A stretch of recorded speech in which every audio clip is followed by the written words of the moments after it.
Bonjour à tous, c'est Loser Killer qui vous parle donc pour la troisième partie de notre vidéo construction consacrée à un ensemble de jeux Lego Nexo Knights sorti en 2017. Il s'agit de la référence 70 352, le Jestro's Headquarters, et donc justement un quartier général mobile, bien évidemment, on est un grand méchant ou on ne l'est pas, que nous avons commencé dans la seconde partie, et donc comme vous pouvez le voir, qui ressemble déjà à ceci, hein. Toute la partie avant est plus ou moins faite. Nous avons aussi construit trois figurines, Lens, à nouveau parce que Lens est à peu près partout dans cette vague, ainsi que deux monstres de pierre, un écraseur de roche et de l'autre, eh bien, un brickster. Voilà, terrible, terrifiant. Donc, bah, écoutez, voilà pour nous, et donc tout ça, on va le mettre de côté parce qu'en effet, la prochaine construction, le sachet numéro 4, eh bien, commence de façon indépendante tout d'abord. Donc on met notre gros véhicule à l'arrière. Alors là, il va être encore dans le fond de l'image, pas top. Donc on va essayer de le caser ailleurs. Voilà, c'est un peu plus top. Et on sort tout de suite le sachet numéro 4.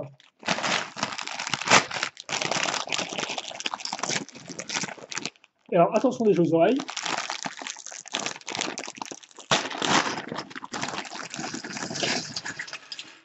Et ensuite, nous allons commencer par une figurine.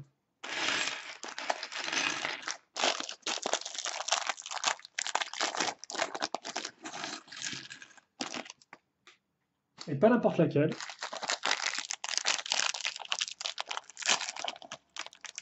Ouh là là là, j'ai failli flipper là. La petite pièce une fois une qui est partie en freestyle et tout, qui a pile poil rebondi sur le mur, mais qui n'est pas tombé dans le trou entre le mur et la fenêtre, enfin entre le mur et n'importe quoi, entre le mur et le bureau, c'était plutôt chaud. Je n'avais rien vu, mais c'est pas très important.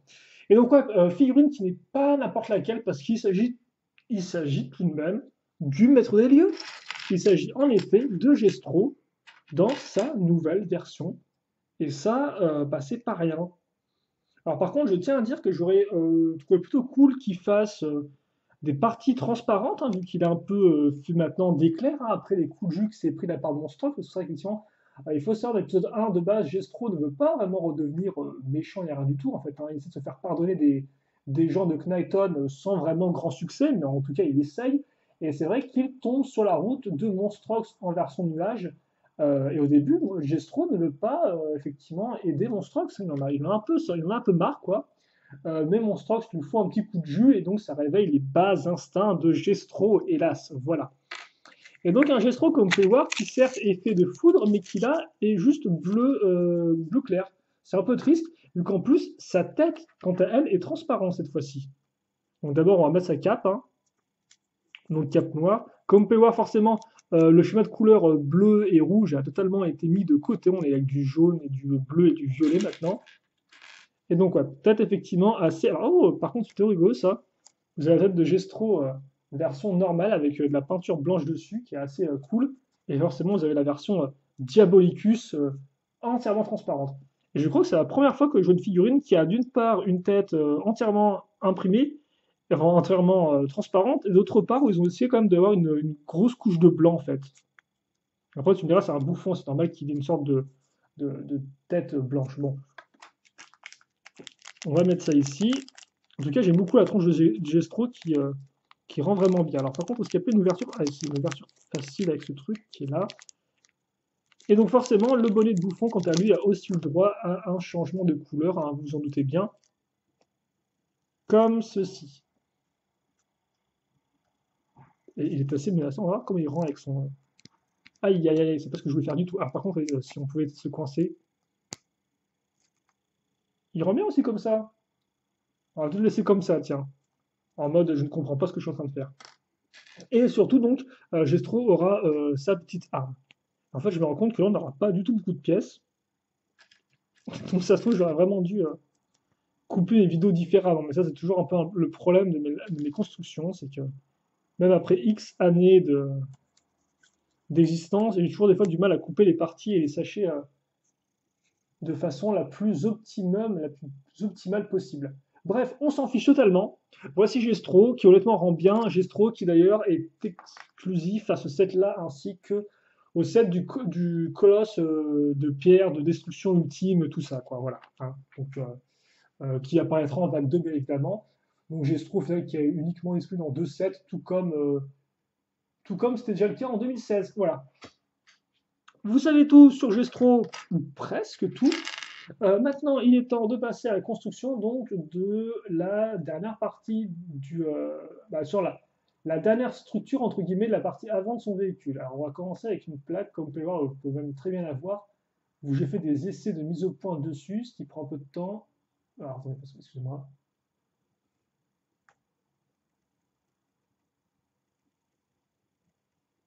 Je pense que c'est bon, excusez-moi, j'ai mis 15 points à faire ça. Bon, commençons donc. Donc en plus, je vois qu'on n'a pas tellement de pièces que ça, j'ai l'impression. Donc si on pouvait essayer de perdre son temps, mon petit laser killer, ce serait pas trop mal, quoi. C'est pas que j'ai en train d'apprendre après, mais tout de même. 2 x 8 à ce niveau-là, puis ensuite on va faire des gros modules à base de 4 x 4 plus une pièce 1 x 4 lance-missile. Ça, on le raccroche à ce niveau. Et on met ça ici. Comme ceci.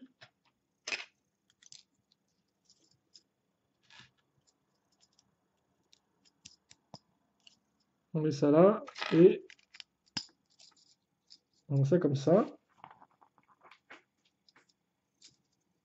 Ah, par contre, effectivement, on a beau ne pas avoir un schéma de couleur rouge et bleu, toutefois, un gestro oblige. C'est vrai qu'effectivement, on ne l'a pas vraiment vu sur la partie inférieure du véhicule, mais on aura toujours un aspect en fait bicolore, comme vous pouvez le voir, avec d'un côté du gris foncé et de l'autre du rouge. Tout comme à l'époque c'était le cas, même si c'est vrai qu'effectivement à l'époque c'était beaucoup plus présent. Là, j'ai l'impression qu'on a juste sur cette partie du véhicule, ce qui est un peu étrange. On verra si on retrouve ce côté un peu bicolore sur la partie arrière du véhicule par la suite. Après, tu me diras, pour l'instant, on n'est pas encore là, et pour l'instant, je suis en train de démonter les briques pendant que je les assemble, ce qui n'est pas très très optimal. On retrouve la technique du pistolet futuriste plus jumelle pour agrandir le pistolet futuriste. Alors par contre, je ne sais pas du tout ce que c'est censé représenter en fait. Parce que je pense pas que c'est censé représenter des pistolets, peut-être des tuyaux qui mènent au canon. Je ne sais pas du tout. En tout cas voilà.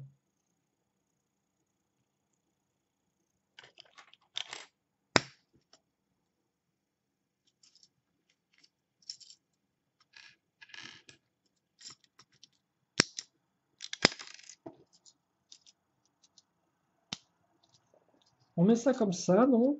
Et puis ensuite, on va faire toute une ligne de pièces avec tenons en façade.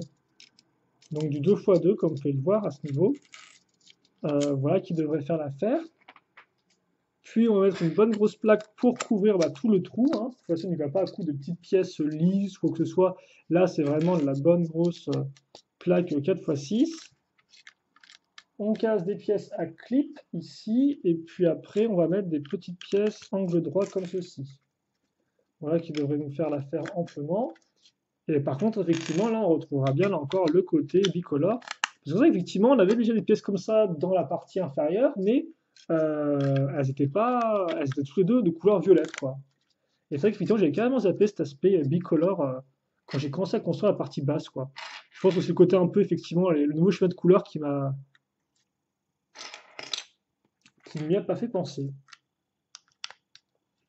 Alors pourtant, hein, qu'importe le schéma de couleur, tant qu'on a deux couleurs distinctes, on peut faire un côté bicolore comme ceci. Ça, je pense qu'on l'a compris.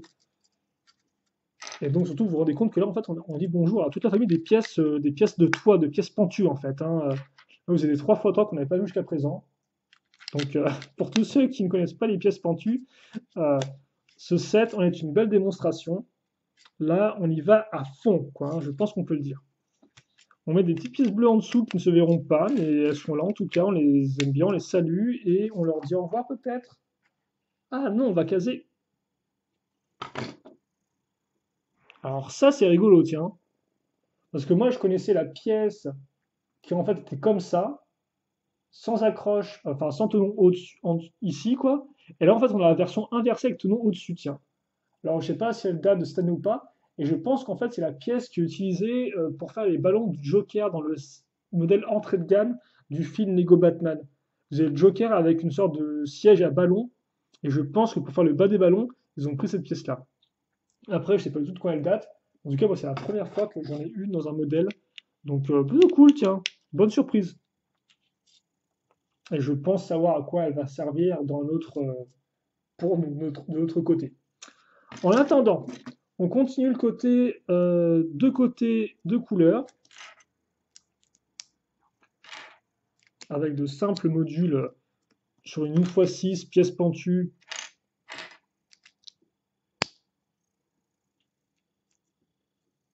Comme ceci.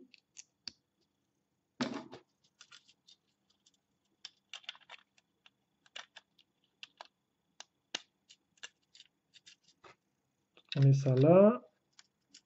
Et est-ce que c'est tout pour la fin? Non, c'est pas tout. Effectivement, on va quand même, avant de se quitter, mettre des petites pièces 1x2 lisses courbées qui iront vers le bas, comme ceci. Puis, à ce niveau, on va caser à nouveau une pièce comme ça qu'on a vu qu'on a vu deux fois effectivement quand on a fait nos petits véhicules. On va la maintenir en place par rapport au reste de la structure à ce niveau-là. Et ensuite, quant au reste, on met ça ici et on met ça à ce niveau, comme ceci. Ok. Une fois que c'est fait,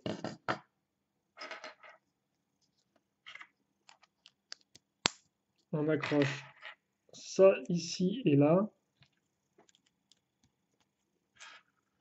Et on met ça comme ça. Et donc ça permet, grâce aux accroches qu'on a logiquement, ouais, de se mettre ici et là sans aucun problème. Comme vous pouvez le voir. Et on a le petit réacteur. Et là, le véhicule commence vraiment à prendre forme. Oups, aurais-je dit quelque chose qu'il ne fallait pas dire. Donc ensuite, on case des petits stickers comme il faut pour faire le panneau de contrôle, donc à même les plaques. Hein. Ça, Lego aime bien ne pas faire des panneaux de contrôle séparés, mais directement les intégrer directement aux plaques lisses, à l'aide de stickers. C'est un peu de la triche, Lego, c'est un peu de la triche. Mais on ne dira rien. D'ailleurs, ça fait qu'après tout ça, j'ai beau parler, mais au final, il ne me reste plus qu'un sticker à poser par la suite. Donc, ouais, des leviers, un symbole de nuage avec un gros éclair dessus. On est cool, on est bien, on est en famille, quoi. Je raconte n'importe quoi aussi. Alors, par contre, je raconte n'importe quoi, mais ce serait encore mieux si je pouvais raconter n'importe quoi, ne pas le faire, mais surtout mettre les stickers dans le bon endroit, quoi, si vous voulez. Ça pourrait vraiment être un plus, je pense, pour le reste de l'expérience. C'est bon là ou pas? Non, c'est pas bon du tout. Non, ça c'est n'importe quoi ça. Aïe, aïe, aïe, aïe. On va y arriver ou c'est vraiment en option bonus là? Comme ça. Donc, une fois que c'est fait, on, on casse ces pièces-là. Alors, c'est des pièces qu'on peut avoir 1x2 avec un petit connecteur. Et puis, on cache avec du noir. Et on se fait presque comme si la partie noire allait de pair avec le petit réacteur qui est ici. Ensuite, on est dans une Exonite. Donc tes pièces pointues qui font mal aux doigts, tu les aimes. Donc tu vas en mettre deux sur la pièce ici.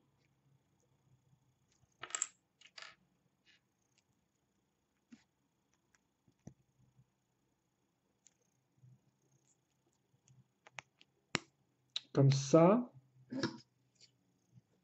Et puis, on met ça à l'intérieur en fait. Ce qui est assez original en soi, vu qu'au final, on ne voit presque pas les pièces transparentes. Donc ça fait comme une sorte de petit générateur peut-être à l'intérieur même. Alors on les voit pas, en fait, j'ai même du mal à les placer. Ah, j'ai fait n'importe quoi. Ah mon Dieu. Excusez-moi. C'est ma faute. J'ai mal casé les pièces. J'ai mal compris l'angle en fait de la pièce. Pourtant, je la connais à force, hein, la pièce, mais j'ai eu un peu de mal. Par contre, est-ce que vous voyez bien ou pas ce qui se passe? Là, je pense que vous voyez bien, effectivement, il y a quand même une lumière plutôt correcte. Ok. Étape 109. Et il reste encore deux sachets, hein, je tiens à préciser. Et c'est vrai que je suis déjà claqué dans ma tête, là, je crois. Je suis déjà au bout de ma vie. On met le petit guidon maintenant. Alors, ça, c'est plutôt mignon, ça. On met la pièce transparente ici. Et ça, effectivement, ça a une sorte de gros module transparent maintenant à l'avant, ce qui est plutôt cool. Voilà. Puis, on met maintenant. Alors, ces petites pièces qu'on passe en une pièce de boule. Et en fait, c'est pile poil la bonne dimension pour mettre ça là-dedans. Et après, on va caser nos belles pièces d'éclair, comme vous pouvez le voir, avec un trou. Les Godwin, c'est des pièces qui sont apparues pour la première fois dans le thème Hero Factory, si je dis pas de bêtises. Alors, pas dans cette couleur-là, cette fois, mais voilà, elles sont quand même très jolies. Et là encore, à chaque fois, c'est des pièces qui ont genre deux couleurs différentes, sans faire une sorte de dégradé, et ça rend super bien, comme vous pouvez le voir, encore une fois, avec ce schéma de couleur violet vers le transparent.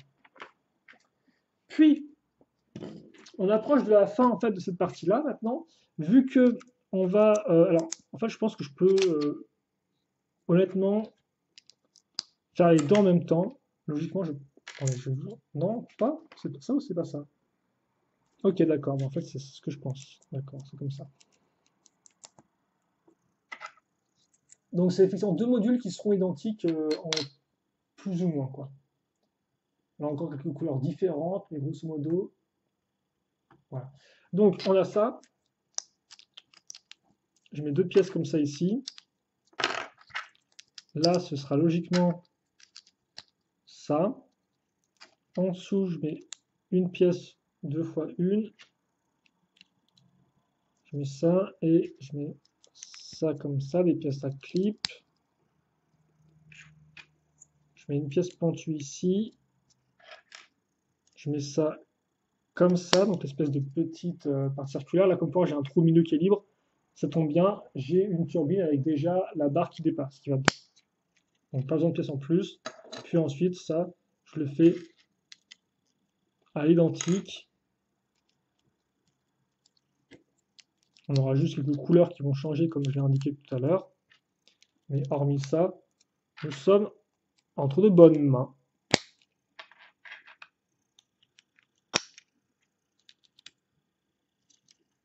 Voilà, et logiquement là, nous sommes à la fin. Alors déjà, ça effectivement, on va l'accrocher grâce aux pièces à clip que nous avons ici.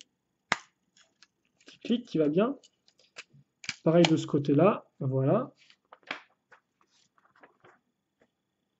Et ensuite, n'oublions pas que nous aurons... Ah oui, c'est pas, ça fait comme des petits canons qui partent sur les côtés, tiens, les pistolets là, j'avais pas marqué. Enfin, j'avais pas marqué où était l'avant et l'arrière du véhicule surtout, je pense. Et ça a forcément un peu plus de sens tout de suite. Et on n'oublie pas de mettre les petits missiles qui vont souvent se lancer dès que je manipule le modèle, parce qu'on sait à quel point il se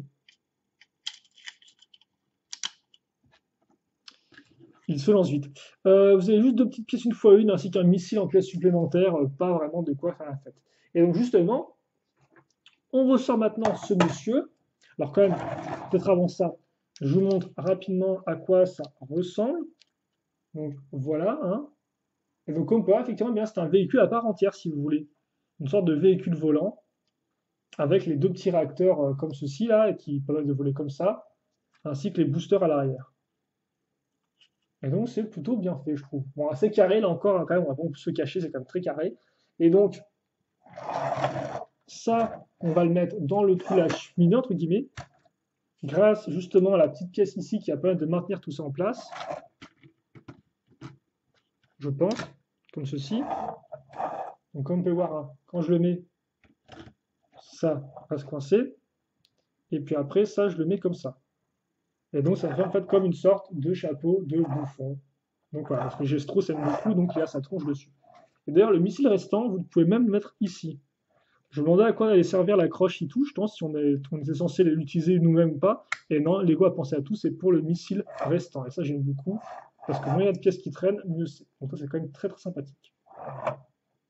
Et donc, voilà pour cette partie-là qui est faite. Alors, je vais peut-être quand même vous montrer un peu mieux le modèle avec un temps à rendre.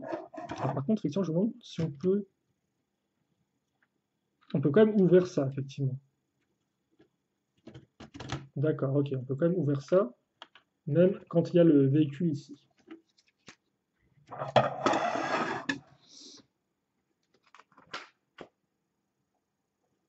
Et donc ensuite, on va mettre ça ici. Et par contre, vous savez quoi? Je pense que je vais faire ça avant et on s'arrêtera là. Ça peut sembler être un peu bizarre pour une partie qui fasse 20 minutes, mais je crois que j'en ai besoin en fait, si vous voulez, de faire une petite partie comme ça, un peu plus calmos. Et puis avant de passer à la prochaine, qui sera sûrement la dernière en fait, hein.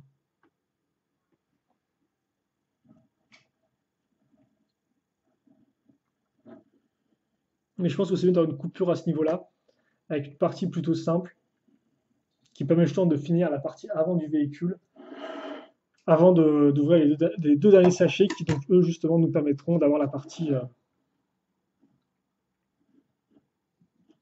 avant. Donc, je vais juste mettre en miniature, je pense, cette partie-là, comme ça, avec Gestro, comme ça, on comprendra bien que c'est le petit vaisseau qu'on va construire ici. Avec le très chouette Gestro en version nouvelle 2017, honnêtement, il est très cool, hein. Autant des fois, le côté un peu, ouais, je suis super gros vilain avec des trucs bizarres qui arrivent dans mon corps, je suis pas trop fan. Autant là, ça rend vraiment plutôt bien. Voilà. Et donc, bah, écoutez, nous, on va se quitter là-dessus pour cette troisième partie, si je ne dis pas de bêtises, beaucoup plus courte que la dernière, hein, elle fait, je crois, 27 minutes de moins, mais c'est pas super grave ni super important.